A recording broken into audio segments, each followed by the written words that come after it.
Bro, I feel like if Vaush was in Lebanon, he would be with the March 8th Alliance. Or is it the opposite? Let me see. Oh God. Oh, by the way, so somebody just informed me. Okay, this is the one thing I hate about bread tubers is that I have to know about them from against my will, and then they have to say really stupid things, and so I have to address it because they said really stupid things. So this guy named Haz, who who I don't think he has much politics other than inappropriately swearing, and that's about it, I believe. But he apparently commented about me on stream at, I believe, around 3 hours. So let's listen. Opinions on Asha? I don't like Asha. Look. Asha is a liberal. Okay, Asha's a liberal. Asha's a liberal. My family comes from Lebanon. Okay, in Lebanon, Asha would be considered like a Americanized liberal, moralistic kind of liberal person. Like, I'm sorry, it's true. Sorry, I'm laughing. Okay. Very elitist. Are you done with No, that? no, go ahead. He has a little bit more. Oh, there's more on you? Oh, Yeah. good. You know, like this kind of elitist, liberal, moralizer, whatever. That's just the truth. You guys gotta understand is like,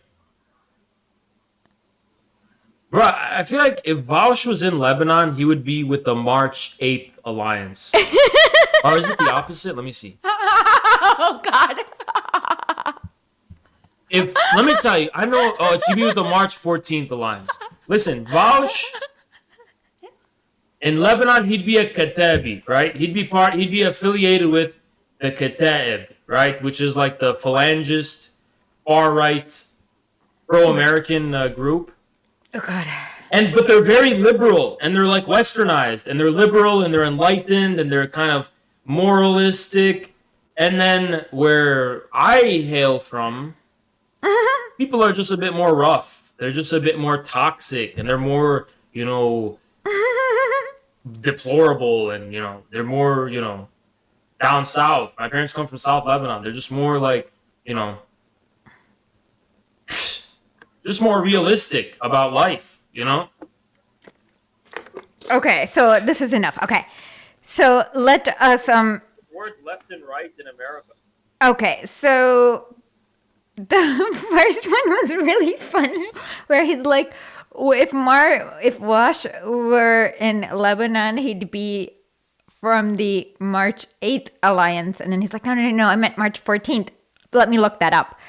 Well, the cool thing is about a year ago, we had a really great episode with Rania Kalyak about Lebanon.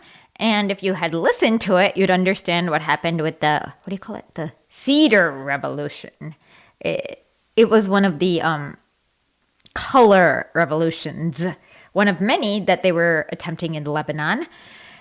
But that part was funny. Okay, as for liberal, hold on. The first thing is for Comrade Zoo. Yes, I know that the current debate issues cannot be solved by debate, speech, or talking. But what can be solved is whether I can pay rent for this month or not, because I make my living via my podcast and my YouTube show. So I need to maximize revenues, and the best way to do it with YouTube is to basically do these troll videos, and then you get suggested on the algorithm so that you can get some of their audience. That's literally the only way I can make my money. So that's true. Like, I don't know what else I can do.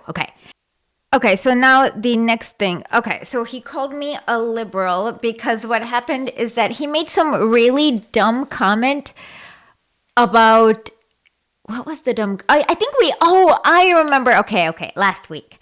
He wrote like a 42-page essay about Luna Oi's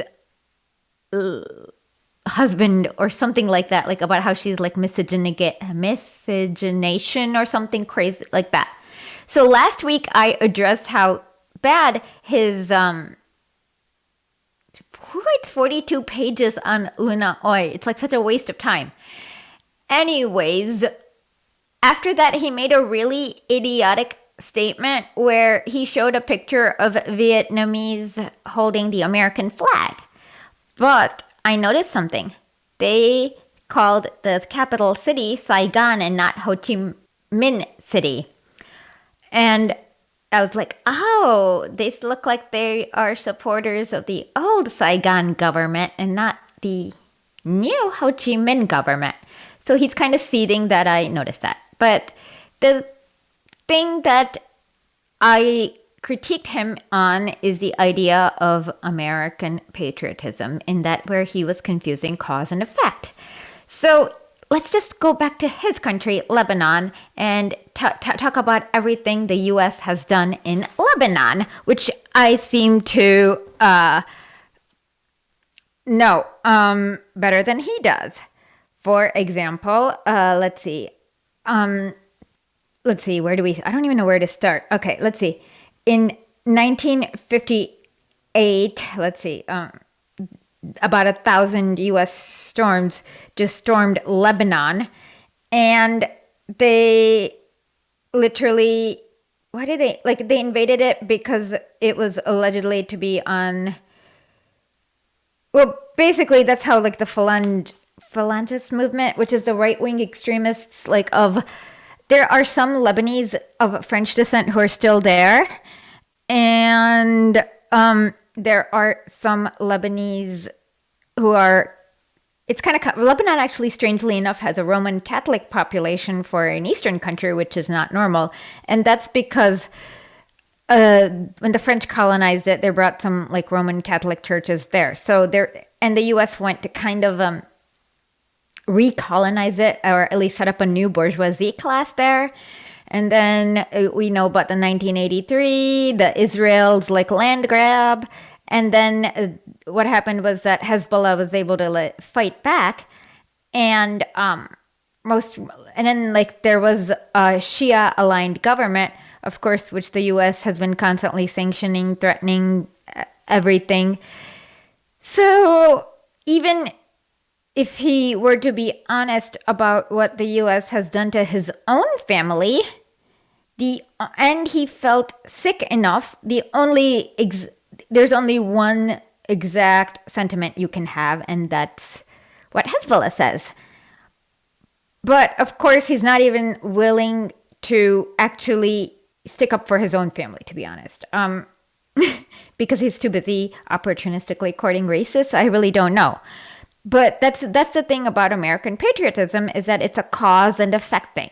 If you knew everything that the U.S. did, there is no way you can feel any emotion besides being sick to your stomach. If the proletariat, if you're, like, actually giving the proletariat the complete political education, and you're gonna assume that they're not total sociopaths, they're going to feel as sick to their stomach as I do every single day. So in order to foster American patriotism, you're going to either have to hide from the proletariat what the U.S. does, or you're going to have to claim it's morally okay. So that's the main problem with American patriotism. But notice how I gave a very good, logical, methodical, dialectical reason that was rooted in material reality, in that there is a list of actions. And how humans feel when they see things like, oh, the U.S. exterminated 626 villages in Guatemala. There's literally, like, only one emotion you can feel if you are an empathetic person. We all don't like it when infants get their head smashed with a sledgehammer. And if he's from Lebanon, there's less than an excuse for him to even court this idea, because he should know better. But he doesn't. Or he does know better and he wants to be like the, I guess, Candace Owens of Lebanon. I don't know what it is. But it's kind of funny how he couldn't even figure out. And it shows you how remote it is. Like, it's his own, apparently it's his own country, and he can't figure out the political parties. Well, with India, I can tell you which parties who's going to belong. I can say, okay, if Vash grew up in India, he'd be a BJP or a Shiv Sena. Yeah, so that's all I have to say about Haz. And I hate the fact that I know about these bread tubers against. See, maybe I think the reason why he thought I was moralizing is because literally said this. But I don't know if it's moralizing to say you're going. No, I would. But what he doesn't understand is I didn't say killing babies with a sledgehammer is bad or immoral. I said most people will find, like, once they know that the US government has killed babies with sledgehammers, they will feel disgust. And that's actually not moralizing. That is dialectical analysis. I am pretty sure that most people will feel disgust once they hear about the Dos Eres massacre, where the US killed babies with a sledgehammer, and then they let the people who killed the babies with the sledgehammer escape to Miami.